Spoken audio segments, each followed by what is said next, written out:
اقلیت اور اکثریت کے اوپر لوگوں کے آپس میں بڑے بڑے جھگڑے ہو جاتے ہیں. وہ کہتے ہیں ہم سواد اعظم ہیں، ہم جنت میں جائیں گے. اقلیت والے کہتے ہیں نہیں، جنت میں ہم جائیں گے.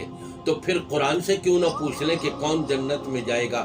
رب تبارک و تعالی فرماتا ہے اقلیت کے بارے میں وَقَلِيلٌ مِّنْ عِبَادِيَ الشَّكُورُ، میرے شکر گزار بندے تو اقلیت ہیں، کم ہیں.